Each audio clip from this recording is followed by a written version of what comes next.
Hello everyone, Dane here from the Next Issue Podcast. On today's video, we'll be doing a review for Interview with the Vampire, Season 2, Episode 4, I Want You More Than Anything in the World. Things are definitely heating up here. We'll go through all the events of the episode, but before I get into spoilers, this was a very intense episode. I think that a lot of relationships are coming apart, and I feel that uh normally we would probably have like the big blow off episode in the next one, but it looks like they're gonna shift some stuff around, maybe jump back and forth in time, bring in more of the backstory with Daniel, just based on the previews. So it's gonna be really interesting. I think they definitely don't want to. I think a lot of us know that something big's coming, whether you read the book or not, or whether we've just kind of been paying attention. So I think they're saving that for maybe a little bit later in the season. If we are going based on what they did last season, we only have 3 episodes left because I believe it was 7 episodes for the first season. So let's get into it. Let's talk about the cast. So we have, of course, Jacob Anderson as Louis, Sam Reed as Lestat, Eric Bogosian as Daniel Malloy, Delaney Hales as Claudia, and Assad Zaman as Armand, who definitely gets an origin story in this episode. We get to see probably the best use of his powers as well. It is very interesting stuff. So we catch up with Claudia in her new performance as Baby Lou, and really we get to see how it affects her and how it weighs on her that she has to be infantilized in such ways. Right?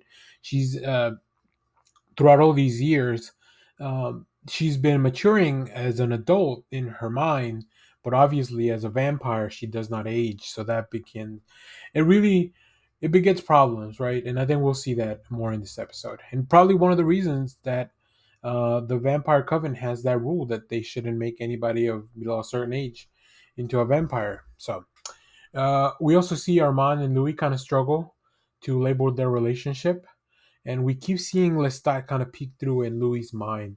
It makes for a very interesting love triangle, if you will, even though if Armand's not really aware of Lestat presence. Also, the Coven doesn't appreciate Louis having the privilege to just be a vampire outside of the Coven. That's never happened before. This is an exception that Armand is making because of his feelings for Louis. And for other things, we'll see. We'll talk about that in a minute as well. But yeah, it's very interesting that this is definitely causing a lot of tension. Uh, as Claudia becomes bored with her performance of Baby Lou, she kind of lashes out a little bit. But Armand very firmly, multiple times this episode, steps into place as the leader of the Coven. We'll see how that also plays out because there's a lot of um, seeds being planted of dissonance and desertion in maybe the Coven. Claudia makes friends with the seamstress that she met when they arrived in Paris, where she got that dressed. I think that relationship is very interesting because vampires are not allowed to fraternize with humans. So obviously, skirting a lot of the rules, really, just Claudia really pushing the boundaries there. Meanwhile, in the present timeline, Daniel begins to have hallucinations after he asks about the fire at the theater, which we also kind of know it's coming. Um, and I think I'm not sure if this is Armand doing something to his mind, or maybe Louis consciously or subconsciously doing something to him, or maybe something that had been set up prior. So I don't know. I don't really know what's happening to Daniel. Also, we know that he's ill, so that could be part of it as well, right? We get to see during a big dinner scene with all the Coven, Santiago confronts Louis in a very interesting way. He kind of calls them out on maybe they've been lying where they're from and all that stuff. Louis reacts in a very violent manner, and Armand once again has to step in and be firm with everyone. Um, I don't think that uh, I I don't think that Armand appreciates the tension, obviously, but he also has been holding back. He's so much powerful than we imagine. During that one scene when Louis lashes out, he puts the whole coven to sleep except Santiago and Louis. And then everyone at the restaurant they were at, because they were in public, is frozen.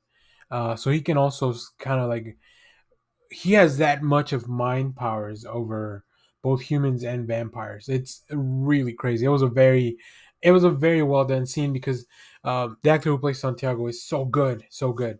All right. We also see that Claudia continues to seek friendship and maybe even companionship. I don't really know. It's weird, right? Because she is in the body of a younger person. So like that whole thing, obviously, one of the other problems that arises by having somebody turn into a vampire that's so young.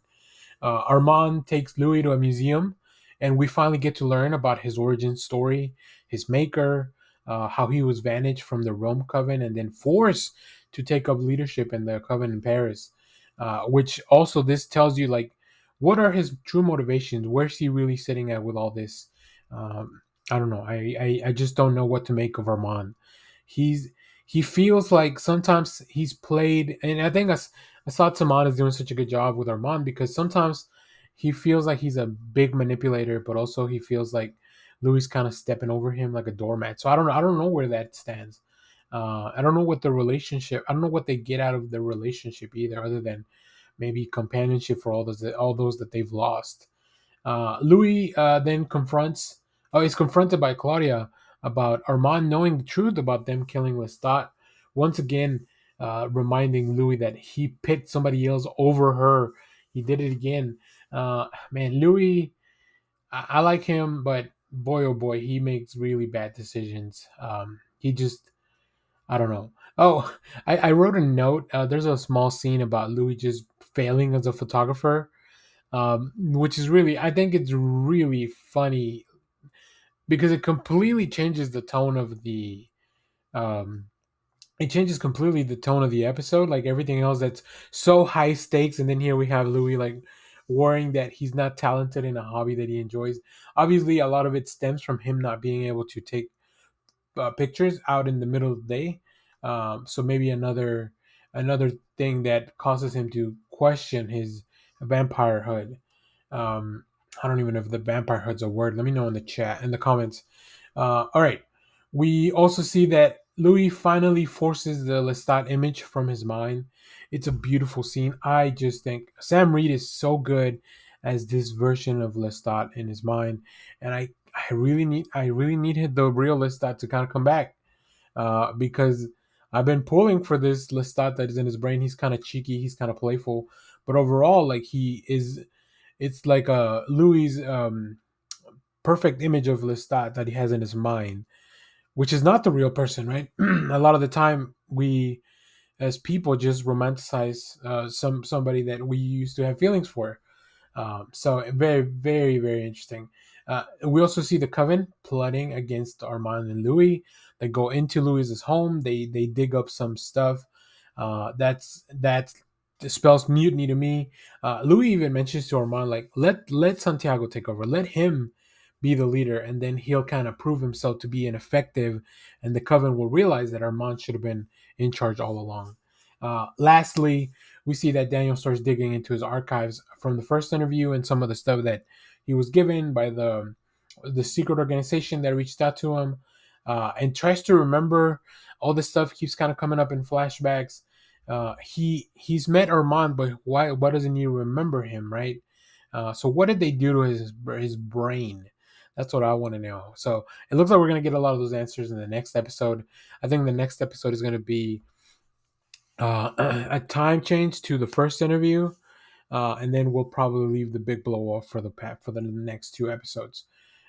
So yeah, it's going to be very interesting with the pacing of the show. I really enjoyed this episode once again. There's a lot of pieces being moved into places that I'm very anxious to see how they fall. So if you have watched this episode, let me know what you thought about it down in the comments. As always, thank you for watching, everyone. Remember to share, like, subscribe. Remember, you can support us on Ko-fi or on Patreon, however you choose. You can also become a member of the channel. All that stuff in the description of the video. So as always, thanks for watching, everyone. Bye bye.